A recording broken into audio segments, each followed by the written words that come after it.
Como eu identifico que a minha vida ela tem a ausência de Deus?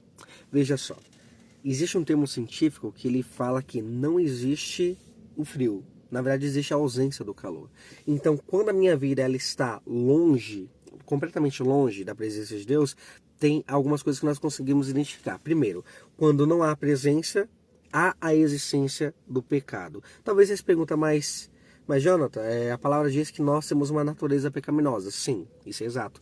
Nós temos uma natureza pecaminosa, mas pecar e viver praticando o pecado são coisas diferentes. Quando eu e você temos a ausência da presença de Deus, automaticamente vai surgir algumas coisas na nossa vida que dá para você observar. Então, analisa a si mesmo.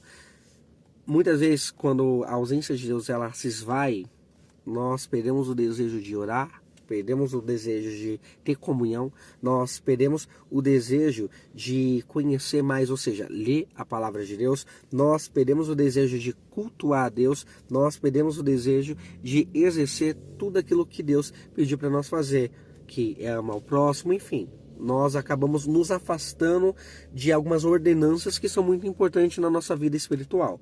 Então, vamos lá, Gênesis 4, a palavra diz que Deus ele se agradou da oferta de Abel, porém ele não se agradou da oferta de Caim. E quando Deus vai confrontar Caim e perguntar o porquê ele está abatido, Deus ele fala uma palavra que muitas vezes você e eu temos que se perguntar todos os dias, isso é muito importante.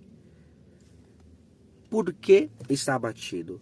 O pecado está à porta. Apocalipse 3, a gente diz: eis que estou à porta e bato. Se você abrir a porta, entrarei e cearei. O que é cear? Cear é você ter comunhão. Cear é você ter intimidade. Então, se eu não tenho intimidade com Deus, eu vou ter intimidade com o pecado. Então, aí que está o perigo. Então, para você identificar que a sua vida espiritual está morta, que você está totalmente separado de Deus, é somente você ver: eu tenho um desejo de orar? Eu estou tendo um desejo de buscar Deus? O que está me afastando? Quais são as coisas que estão enchendo meus olhos? Entenda, o pecado, ele não existe de repente, não. O pecado, ele vem sobre a sua mente e ele torna a existência a partir do ato da prática, correto? Então, a ausência de Deus torna a existência do pecado. A presença de Deus e a existência de Deus faz o pecado deixar de existir na sua vida. Então, você quer vencer o pecado? Busque mais sobre a presença de Deus.